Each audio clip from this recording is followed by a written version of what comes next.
But the big story, no offense to Natalie, of course, was the first in-studio appearance of Eric the Midget. Eric, how you doing? I'm good. Now, did everything go as you thought it would today, or were you genuinely surprised by what happened?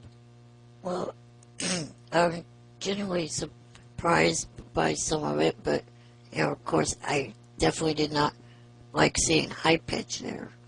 Well, High Pitch wasn't there. It was Kelly Clarkson. Yeah, right. Now, who pisses you off more, High Pitch Eric or Steve Langford? I'd say probably High Pitch. Because? Well, he's just obnoxious. And what is Steve? What is it about Steve that you don't dig? Well, his reporting was getting on my nerves because he was just digging too much into my personal business and stuff. But that's what a reporter does. Well, especially when personal business is advertised and promoted ad nauseum on the Stern Show. Okay. I don't remember, what was the exact thing that you were upset by? Well, first it started last year with, the whole thing with Diana, calling her mom. And then, of course, in January and February was the whole digging into my relationship that I had at that time. Well, let me ask you a question. Was the reporting that Steve did on Diana DeGarmo, was there any part of it that was not true? I didn't call that much. I mean, he really kind of blew it quite a bit out of proportion. So you think Steve exaggerated to make the story sound better, something along those lines? Well, it sounds like today that we, if anything, we underplayed it. Oh, is that because of the news story you did? I don't know if Eric heard that. Well, it sounds like, listening to the Stern Show today, that there were a lot of phone calls made. Just from Diana talking, you mean? Yes, exactly. Now, Steve, do you have an in for Eric? Do you have an agenda with him? Because you two seem to go at it quite a bit. Well, I seem to go at it with everyone. That's true. But Eric in particular, I'd say. No. So, I mean, take a number here. I mean, everybody who's in the crosshairs of a good news story believes or yells, "Why me? Why me?" That is true. Natalie, do you find Steve strange at all? Do you think he's sort of has an agenda with Eric or anybody else on the show as a fan? I think he's doing his job. I personally can't get past the huge penis, so I wasn't even listening. Alleged. But Steve is our reporter. We sent Steve out on some stories where he did amazing work and everybody loved it. Don't forget, this is the guy that sat in a cab with Elliot Oppen while Elliot went crazy and refused to get out. I got great tapes. So when you hear those stories, you think that's great. So if he's going to be a reporter, he's got to report on everyone, right, Eric? I guess you do have a point there. But Eric still has a right to get mad about it. Well, sure. Eric's asked numerous times to have Steve kicked off, right? You've called for Steve's job, correct, Eric? Yes.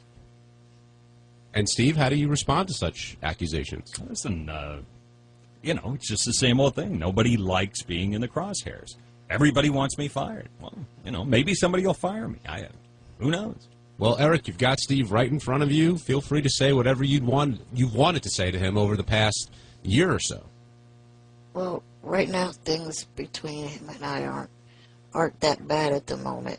I've been giving him interviews the last couple of weeks, and doing stories with him. So right at the moment things aren't too bad with him. So I guess wouldn't have all that much negative to say to him right now. See, this is why we live in the bizarre universe. Eric is granting interviews, and we're happy to get them. Steve, what would you like to say in By the way, response? obviously, I want to say it's very nice to meet you. For the first time in person. This is great. Right. We did have a story late last week, which I need to ask you about. Another promotional appearance, an appearance at Arco Arena in Sacramento coming up on February 27th. Right. Can you tell us about it? Yeah, on February 27th, when the Kings play the Clippers, I will be doing a meet and greet event or appearance before the game. In the arena? In the arena. Now, is the team aware of your presence? Yes, because it's being set up through one of the guys that works with the Maloof company, and he's there one of their ticket salespeople, and he's the one helping me put this all together. Who introduced you to the Maloofs, Eric? You guys, Who specifically? you. Just okay. I just want to make that clear. Are you and Eric on good terms, Gary? 'Cause I Yeah. know you guys run hot and cold. No, a I little think bit. we sort of, I told him today to his face, which is a little bit easier, what my issue is with him, as I feel that he's not grateful enough. Like, when we get him into stuff, I have to drag a thank you out of him. But I think we talked about it today, so we're starting with a clean slate. Should last till Thursday. And Natalie, you're shaking your head. You agree with what Gary's saying about Eric being a bit ungrateful at times? Well, that's why I love him. Right. I told Eric that the thing that really upset me was he asked me to get him into this event with the Maloofs, and I didn't call him back for 2 days because I was working on it, and he left me this horribly angry message. He's like, fuck you. If you're fucking pranking me, then go fuck yourself. And I was really legitimately working on getting him in, and then I called him. But we discussed that, and now we're past it. Eric, is that fair? Or do you feel like you're ungrateful, or you get a sort of a bad rap for that? I think I kind of get a bad rap for it. Because, I have said thank you on occasion, and a lot of the times when I have said thank you on air, it will get stepped over by Fred playing a sound effect or Artie saying, okay, that's it, bye, or something to that effect. Do you think I'm worried that you won't be able to be angry now that you've come here and met everyone and everyone's been nice to you. Are you still going to be able to be the little angry Eric I love?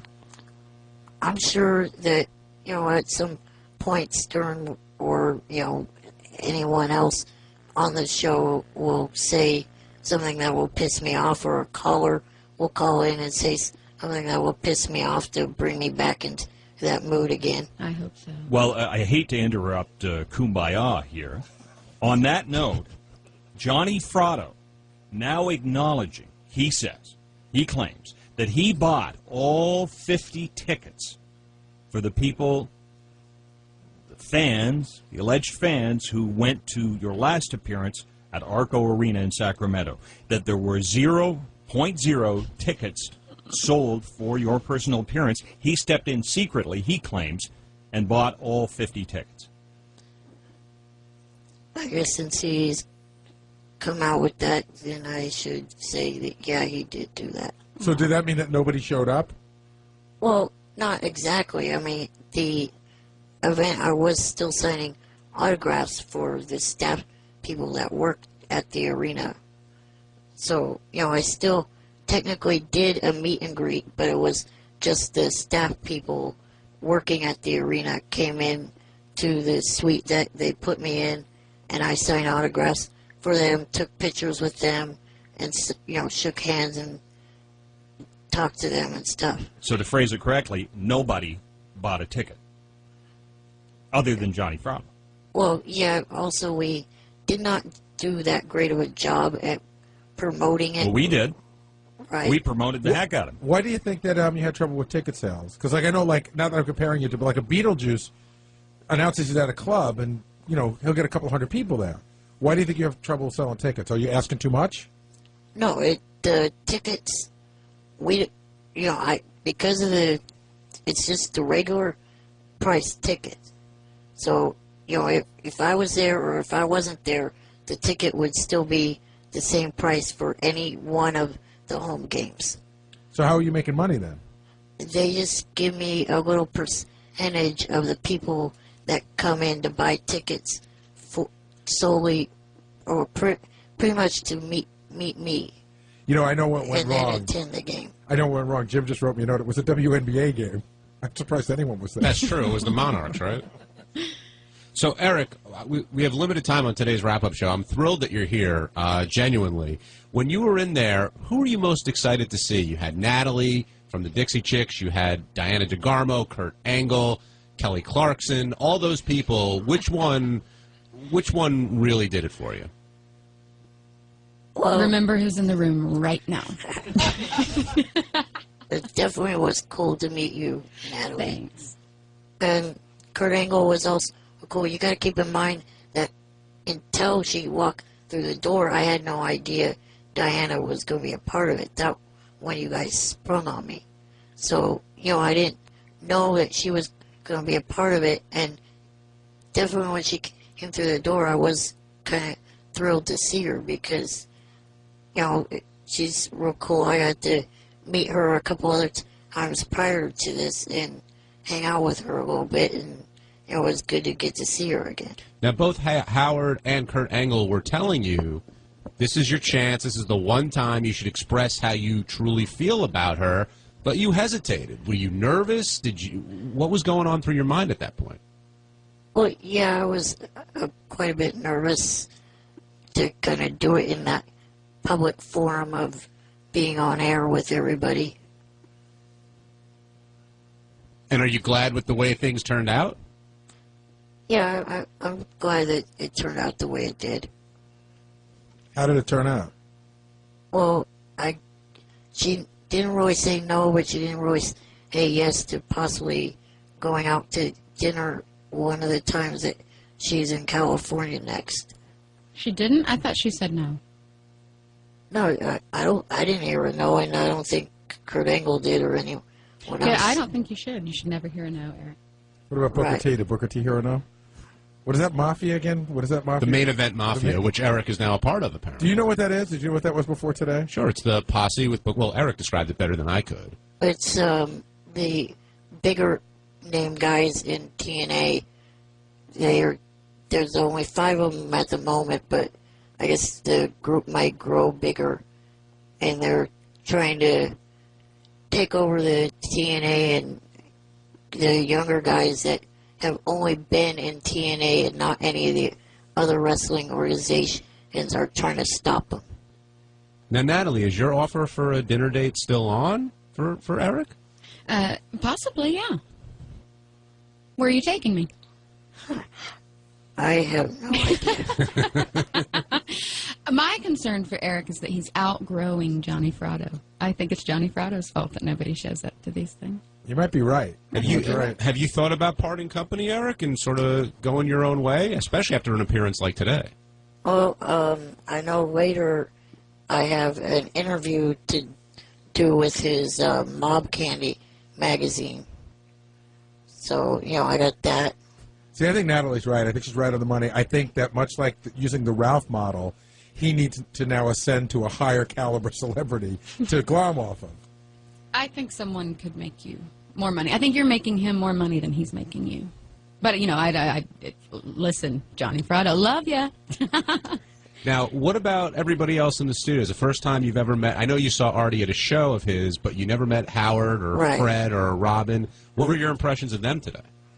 It was cool to get to meet them. I actually really didn't get to meet Fred. You know, he stayed at his post the whole time. I never shook hands with him or anything like that. Did anybody look any different, or did anybody seem any different when you met them in person as far as a personality? No, not really. The only thing that really looked different was, I guess, because the camera angles on the Howard TV, the room looked like it was in reverse. Oh, I see. Am I a lot better looking than you expected? I guess. Thank you. Now, the last time I remember when Fred was during Steve's story, Fred did that 0.0 thing, and that's the most angry I think you've ever been on the show. You threatened to break all of Fred's fingers. Am I remembering that correctly? Right. Can you describe how you would do that? I don't know, really. See, now when you see him here, he's funnier. So you've made peace. Right. Does anybody in the studios tick you off at this point? I know Artie gives you a lot of shit. Right, he does give me quite a bit. You know, he may be one of them, and, you know, Fred's still constantly playing this Hounds doesn't help any. Yeah, I felt bad for Eric when Kurt Angle said, you know, say what you have to say to Diana, and there was this long pause, and then I just heard, quack, quack. It was sort of like, you're ruining the dude's moment. You were so nervous, but you lit up. That Yeah. I think I saw you truly happy when Diana walked in. Yeah, actually, Teddy, that's clip number 1 if you have it. If you missed it, here is the legendary meeting of Eric the Midget and Diana DeGarmo. If you saw Diana DeGarmo, what would you do? Would that be good? Would you let us make a real doll of you? Well, that would be good, but Can we make a real doll of you if I produce Diana DeGarmo? Come on, say yes. I kind of do have a connection to meeting her away from the show, too. No, that ain't gonna happen. Talking about right now, Really? today, Right now. guaranteed. If we can produce her. What if you can meet her without FBI agents and Just stuff? give me a yes, and right through that door will walk Diana DeGarmo just to meet you. Give me a yes. Yes. Yes. Come on in, Diana DeGarmo. And if it's hyperbaric, We're in trouble. here is Diana DeGarmo, ladies and gentlemen, in the flesh, standing next to Eric. Hi, how are you? Good to see you. Good to see you. Now, Eric, did you say yes, knowing that, like, I'm sure in the back of your mind you were thinking, no way Diana DeGarmo was going to walk in that door. So did you say yes to the real doll, hoping that that was going to happen, or were you just like, oh, what the hell, I'm going to go for it? Yeah, I kind of didn't think that you guys actually had her here. Who did you expect to walk through the door? I did not know, actually. And Natalie, you said his face just lit up when she came in the room. Yes, people should watch it on Howard TV because you can see him on the inside just light up. He's giddy, and he can't look at her. And he could look at Kurt and touch his hand and talk to him look at him straight in the eye, but not Diana. It was actually sort of an exciting moment. Like Fred and I looked at each other because Eric was so excited. It was sort of one of those moments. Yeah. Let's take some phone calls. Ralph Sorello, welcome to the wrap-up show. Hey, now. Hey, Ralph. The hotline phone was not working, so I have some quick things if you'd like to talk about anything. First of all, Eric, you blew it with Diana. You had your moment. You asked her to dinner. That's not going to happen. You should have started off slow like I did with Natalie. Work her into your evil web. Yeah, what's going on with you two? You say, Howard talked about it during the news. You said you developed some kind of relationship. Listen, I would have a relationship with anyone here. I love this show. Did Ralph come to your Natalie's close to a stalker. Right. Did Ralph come to your Halloween party? No. But if he did, if he called you and said he wanted to come, but he needed He was invited. and he needed a place to crash, would you let him crash at the I house? told him he could stay at my house. Wow. But I wasn't paying. I think he was waiting for me to say, I'll pay for you to come out. I didn't do that. Yeah, well, that's why you're not going to be my new BFF. He's got all those Sam Simon points he could have flown on. I know. I thought he might ask Sam Simon, but no. Prefers Hawaii. What else you got, Ralph? Fred's, it was great to hear the song, but the guitar was way too loud. Like, just way too loud. And I don't know what Howard was talking about with that morning zoo contest thing he was playing. The first entry was just dreadful. It was horrible. He called me yesterday morning right before Beth started running, and he said, hey, I want to go over this list with you. And he said, there's a clear-cut winner to me. And when he told me that, I said, gee, man, I heard that, and I just didn't hear it. It was just every bad thing that you would goof. I mean, it's terrible. They were like reading off a script. Well, tell me, Johnny, what's next? Yeah. I mean, we were all adamantly against it to the point where Howard said, you guys pick the winners. Eric, how do you feel about Ralph? Oh, he gets on my nerves quite a bit. Why? Because Don't you realize that I'm one of your biggest fans, and I just having fun with you? Oh, yeah, but I like a lot of other people think that you call in way too much. This is the guy who's on the phone every morning. Please. Are you just jealous that Howard picks up with him faster? Maybe a little. I mean, Ralph is probably a stipulation to you having dinner with us tonight. Would you be able to have dinner with me and Ralph? I don't know about that. Well, wait a second. What makes you think I want to have dinner with Eric? Oh, please, you love it. No. We'll have to wheel him around or something. Okay, let me ask you this. Would you have dinner with Ralph if it was Ralph, you, and Diana DeGarmo? That maybe. See, so it's really about me. He doesn't like me. It's not Ralph. No. Oh, Eric's confused. I did not even notice that you did not throw yourself into that. Natalie, he's still under the delusion that he could bang her. He knows he's not going to bang you. Eric, why didn't you And I'm nicer than I know. Eric, why didn't you just ask for her email or her text or something? Why did you just make that clumsy grab for her boob? You know what I mean? Like, you got to start slow.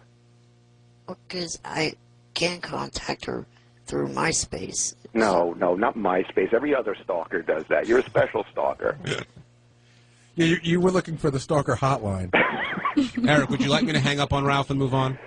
But wait a second. That would be nice. All right, Eric requested it, and I'll do it. Bye, Ralph. Hey, by the way, did anybody find that was a little bit sort of demeaning to Diana DeGarmo that we said to Eric, who would you like? And first it was Kelly Clarkson, then it was Catherine Went down the idol list. She was like third choice. Now, the other... See, because it was supposed to be someone that was a complete surprise to me, given the fact that I met Diana twice, and the other two I've never met even once. That's why I went with those two first. I was waiting for you to guess Carrie Underwood. I figure that would have been... Well, I met her twice also. Oh, you're right. Now, the other half of this equation, of course, is that you've agreed now to have a real doll made of you. Do you regret that decision? I agreed to the measurement part. Yeah, we won't use it. We won't use those measurements for anything. Yeah, no. But it's cool. It'll be funny. I think the guy hit it right in the head. It's an honor to have a real doll made of you, and it's not really like anybody will be, doing that to you. She's a pretty big fan. Eric, have you ever missed a show? Yeah, actually I have. Why? What were you doing? Because of different trips that I've been on. I go on trips. Right. I listen. Right, but you're on a beautiful tour bus. Got my stiletto. Got my computer. Right. Eric, did you like Natalie on Celebrity Superfan? Yeah, she was good. The Jillian Barberie that pissed you off, right? Right, and Jimmy Kimmel. And I pissed you off a little, too, but that's okay. Yeah, but it's all right now. All right, good. I blew him earlier. He's fine now. Eric, you gotta admit that before the show, I don't know what you were doing, but you've gotten laid. You've met Natalie. You've met Diana DeGarmo. You've gone to a bunch of American Idol stuff, and you've got a little cottage industry of doing appearances. What's really the downside of the show? I mean, the show's really brought you a lot. Well, yeah, but I guess pretty much the downside is... We got you on American Dreams as an acting part. Oh, right. The downside is that, my parents aren't completely happy with some of the stuff that has come out on air, and, I've had to catch the crap after from them. See, that's where I really feel bad for you, because because you are a grown-up, but it's almost like you're a child, like you're beholden to them. When you were saying this morning that your parents were mad you were getting laid, like, how do they expect you to get laid? Well, see, right now in the situation we're in, I'm with my roommate living in a house owned by them. So we have to kind of toe the line and follow their rules because it's their owned house. How do you generate income? Like, are you one of those SSI guys? Do you get SSI? Yes, I get SSI. But not enough to live the way you live right now. Right. Because your parents own the house and it's a nice house. Right, and that's also why I came up with doing the JFSC.TV/ETA store. Now, the guy that lives with you, I've never been able to figure out, is he a friend or is he more of like a caretaker friend? Well, he's been a friend since junior high. But he helps you with everything, right? Right. Well, pretty much there are things that here and there that I do myself. Right. And what's going to be the fallout from today? Like, did your parents say to you, if you go there, there'll be trouble? Or did you... No, they didn't mind me going here. They just wanted me to not reveal a whole bunch. Like good. Like, for instance, they don't want you talking about the threesome from last night? Yeah. Well, that's why I couldn't let the two girls take, the control of saying, what happened last night instead of it coming out of my mouth. Now, are your parents going to listen today, or do you think they're just going to read it on that website that they go to? They'll probably just read it because I don't think they have a serious account. Do you think your parents would ever... I mean, the threat is there, but are they ever really going to put you out? I hope not. Shouldn't there be a little piece of them? I'm a parent myself, and I would be... I mean, I get why it's not the greatest thing and not necessarily what you would want your son to have to endure, but you seem happy, and don't they should just be happy for you that you've gotten laid and that you're living life, things that, maybe you never thought you would get to do, and now you do. I don't know. I can see, I'm hoping maybe it's just new to them, and they'll just learn to not read about it and know about it, but still love you as their son. That's what I would do. But we've been down that road before, and it's true that we've had people who have had kids who have issues, And they said, okay, the show's goofing around a little bit, but it's allowed them to do things that they might not have ever gotten to do. And it's kind of sad, too. I think parents, even though they're paying for you, I think that there has to, growing up, all of us have to mind our parents' rules because we're in their house. But I think at a certain age, that rule shouldn't apply. But if it does, may I say, get yourself a really good manager, and you could start making all of your own money with this real doll and with your appearances and with all sorts of stuff. Now, Eric, some people were doubting that you had sex with those two women that were in there today. Anything you'd like to say about that? Well, if they doubt that, they're wrong. Because I did. I think he had sex. I just don't know if I think he had an orgasm. Because I think it's weird that he doesn't know how many orgasms he had. Well, you gotta also take into consideration I'm kind of new to this whole thing. So, I don't exactly know, when that happens. Well, let's hold on a second. But you know it when you're rubbing on the bed, yeah. Right. Well, you know when that happens, right? Yeah, but it feels quite a bit different. There's a feeling of euphoria that can't be, how does it that feel? Can't be missed. In what way does it feel different? Well, you've got an actual real woman in bed with you instead of just off the bed. But you feel that rush of a roller coaster, spinning my head around and taking my body over. You know what I'm talking? Like you know what it feels like to finish, right? Maybe it's different for Eric though. Like, how do you feel when you finish? Well, I just a little bit of chills go up and down. When it happens, and I have been able to tell a couple of times when it's happened, and although sometimes when I think it has happened, it actually hasn't though. So that's what kind of threw me off. Oh, is there such a thing as a dry ejaculation? Yeah. Okay. Well, do you have like a regular ejaculate? What's up, energy? Do you have a regular ejaculate? Yeah, pretty sure of it. Yeah. I mean, you might also be having like a little bit of premature ejaculation. Yeah, that could be. Yeah. All right, we only have a few minutes left. I want to get to the phones. Let's start with Rick in Pittsburgh. Rick, you're on the wrap-up show. Hey, what a fantastic show today. And, Eric, great job today, buddy. Be proud of yourself, man. It was so great to see you happy. What I wanted to raise was the song, When I See Beth Smiling.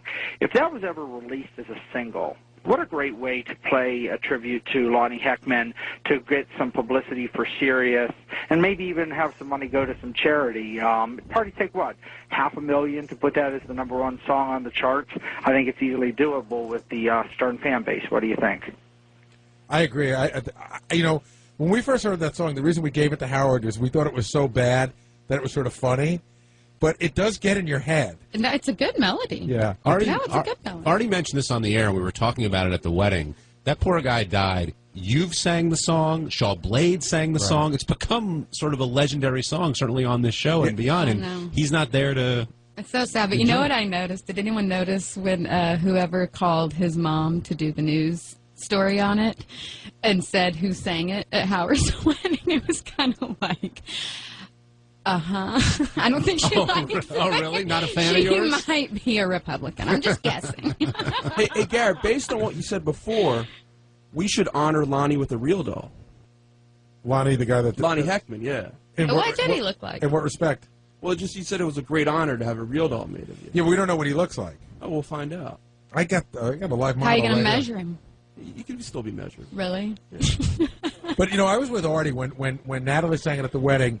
It was poignant on both those levels. It did make me sort of sad because it was such a nice thing. And then I really did think of the guy, especially Lonnie's mom had sent me pictures of the night Shaw Blades came to town, and she was on stage with them, and she wrote Howard this beautiful thank you note about how much it meant. And so the whole thing was a great moment of love, but it was also really sad. And I thought of that guy. God, if he were alive, he'd be so thrilled. Me too. I told everybody that story. He was sick, and did he know he was going to die, or?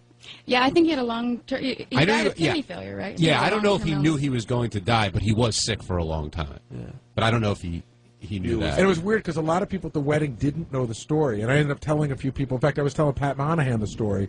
I said, this guy wrote the song, and then he passed away, and everyone was like, oh, it just made it a little bit more special. Natalie, were you nervous performing for that at the wedding, or was it just... Oh, my God, absolutely. I never perform by myself, and I don't do many weddings. Well, that James Taylor story you told was yeah, and you great, know what? too. Then I forgot to tell the other part about that guy. I love just watching people, and he cracked me up. But when I went into sound check earlier that day, we'd already established that he wouldn't be singing. So we're playing, and we're doing it, and he is singing. So we finished, and I say, I think I'm still going to stick with me just singing it. And he was like, oh, okay, all right, oh, that's fine, I won't sing. And he, instead of just not singing, he, makes a big gesture of, pushing storming the microphone away from him. And his friend was like, oh, what do you... He was like, oh, I'm not singing, so you can just take this away. I was like, oh, my. Just total attitude? Yeah, well, I'm sure I messed up his... his hopes. He wanted to sing it, but he's just... The guy cracked me up. It was funny. And when he was singing later, the Billy Joel song was You're My Home, which is off Piano Man. But the second song that he sang with Billy Joel, nobody could figure out what it was. The theory is it was a James Taylor song for obvious reasons, but did you recognize that tune? Do you remember? Yeah. Well, I know every James Taylor song. Well, He sang You're My Home. Right. And then he sang another song. Well, Sweet Baby James, they did together. Right. Then it was You're My Home, which is the Billy song. And then it was sort of a third... more current James Taylor song, but nobody knew what it was. I knew what it was, but I just can't remember. Okay, we're still searching. I know everything. By the way, like Robin. By the way, James Taylor coming soon to the Howard Stern Show. Oh, really? Really? I can't believe it. In fact, if you could stay a couple more days, Natalie, come back again. We love him. I just thought after that brilliant interview with Carly Simon and their son, I thought he's never coming back here because he knows what's in store. Well, he might be coming back. Well, there's something to look forward to. Teddy's playing music. We've got to wrap up. Eric the Midget. That's an A-lister, by the way. Take note, A-lister. Eric, what would you like to plug? JFSE.TV and JFSE.TV/ETA, my store.